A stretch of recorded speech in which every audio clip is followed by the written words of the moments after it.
So, and I'll just share a little bit about myself. I already mentioned, I grew up here in the Philippines. I've lived here for 21 years. The past 8 years I've been in Davao City and doing peace and development work. So before that, I worked in the U.S. After I got a master's degree in conflict transformation, I worked for about 7 years in community work in an urban poor community in the U.S. I lived in the community. Was sort of a typical, what we call inner city neighborhood. So gangs, drugs, shootings, etc.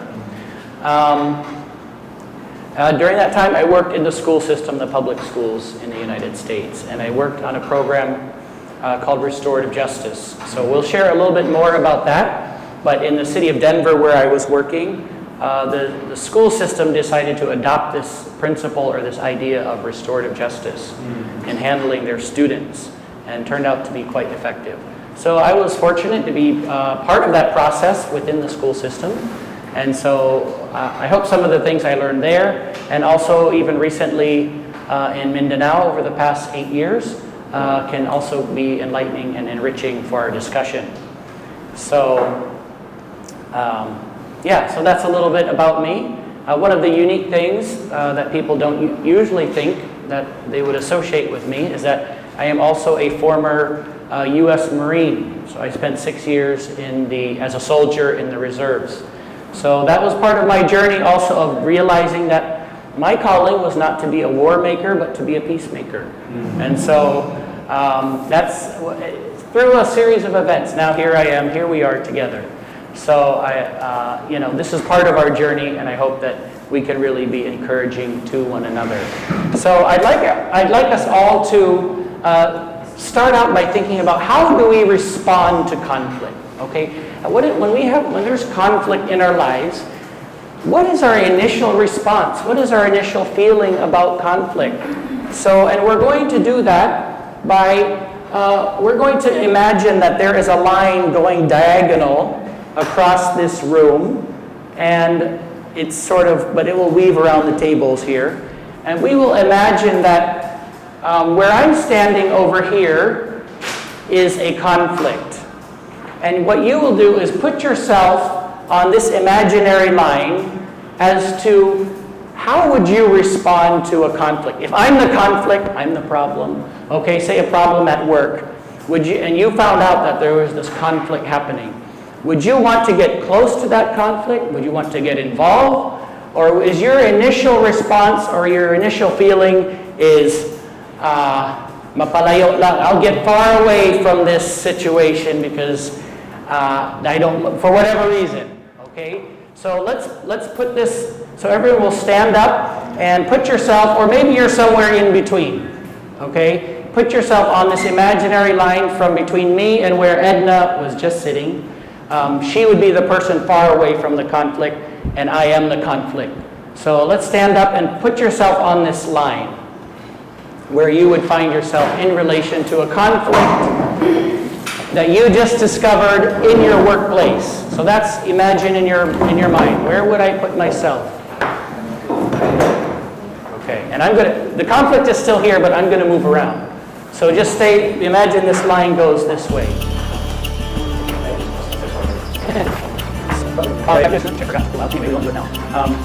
So we have some people who are a bit far, some people who are very close, and some people who are in the middle. Okay, so who wants to share, why did you put yourself in that spot?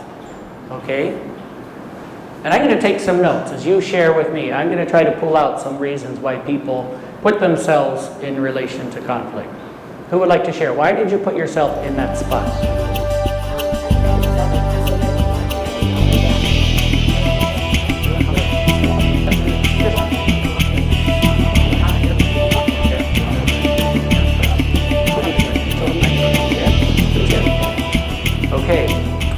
So now, we're going to move a little bit, move to a different location if that conflict occurred with your spouse, your parent, your child, someone in your family. Would you find yourself reacting differently?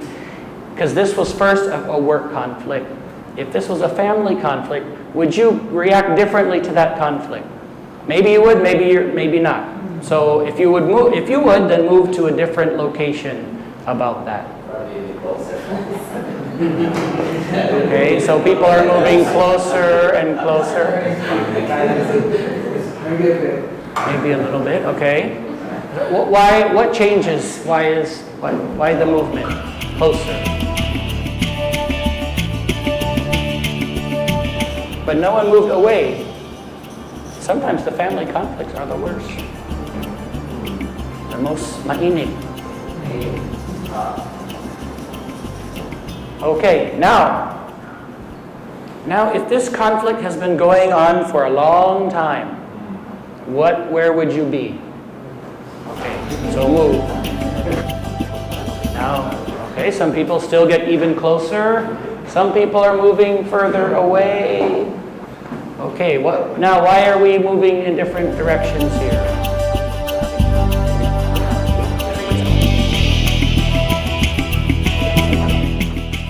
So, and I'll just share a little bit about myself. I already mentioned, I grew up here in the Philippines. I've lived here for 21 years.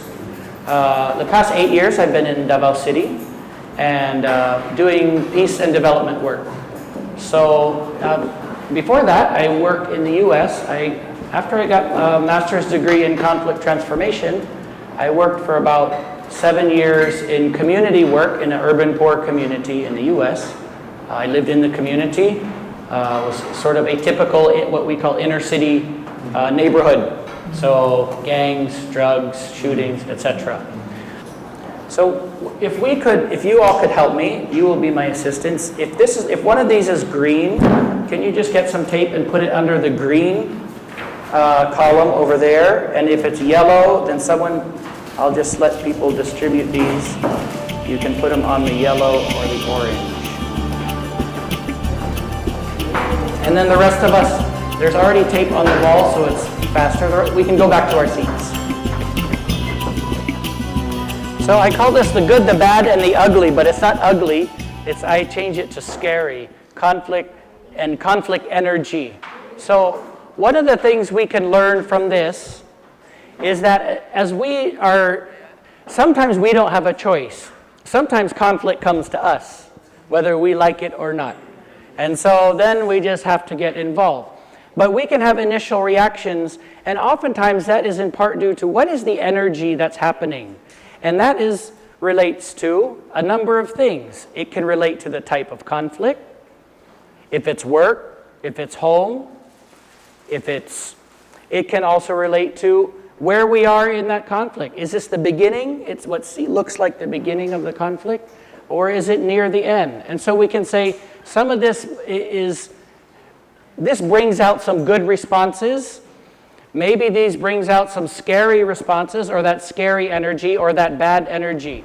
Actually, these ones here are not necessarily bad responses, okay? But these are in response to the perception that there is something negative that could happen. So I want closure because it's been so long, or I need some distance to process it. So as we respond to the energy, conflict not only involves energy, it actually generates more energy. Or sometimes it sucks out the energy from you, and then you're really tired. So you want the closure. You don't like this. Maybe I am the conflict, or maybe I'm the one who's the problem here. Or maybe I just need some distance. And it's a little scary, so I want to study it first. And I might have to get involved because otherwise I might be directly affected. Or I'm not the right person to resolve. So we even have mixed feelings as we look at conflict. But we also can say that is there some potential for good in this conflict? Could the energy turn into something good? And one of the theories or the ideas of conflict transformation is that conflict is not necessarily bad. Oftentimes we have an assumption that if there's conflict, that's bad. But one of the ideas of conflict transformation is that there might be something good that can come out of conflict. And so that's why we don't jump into like a communication skills activity. We'll do that in the afternoon. But we want to really look at How do we even approach this? Are we too afraid of what we see as the bad energy in this, or the scary energy in this, that we won't even get involved? Or we might get involved in the wrong way. Okay? So some of the things we say, but we can intervene. I actually have a job to do here. But I need to understand it first. And I'm in the position, so I have to deal with this. And it's an opportunity to even help others. So we need to face it head on, and to do it sometimes is really to not engage with it is not even an option. So what we want to start thinking about is conflict involves many different things. It involves understanding where we are in the conflict, also understanding what is the energy. How is the energy of this situation affecting me? Sometimes it energizes us in a bad way, because then we go talk to them. I'm so mad. Did you see what he did? Oh my goodness, I'm so mad at him. You know, so I have more energy, but that's not necessarily good energy. So how do we use that energy? Do we suppress it? Do we push it down? Do we express it in a bad way? Or do we find a way to express it so that it can become constructive? It can be something helpful. Maybe there's really an issue here that needs to be dealt with that no one's talking about. So we just cover it over, okay? So I've been involved in situations where you don't want to talk about this, but a person in leadership is involved in sexual abuse of minors, okay? This is a very common issue. And a few weeks ago, a ministry leader said, what do you do with this situation? There is this, missionary and his trusted associate, after many years, they started a church, a school, whatever, and that associate suddenly was discovered, the missionary found out, was involved in inappropriate relationship with students. When the missionary tried to bring it up, after, they part of this community, the people, what happened? They split, and who was on the outside? Even though the associate, the Filipino, was the one in this case, in the wrong, but everyone sided with him. And the missionary, who was trying to do the right thing, and trying to address it proactively, was suddenly the bad guy, okay? So this is not to say that, nothing about missionaries are good. It can be the other way around also. But all that to say is sometimes we need to find ways to address conflict because something might be going on that needs to be addressed. Because if it's not, and we let it go on, it will just become worse and worse. So then we want to ask ourselves, okay, how do we deal with this kind of issue?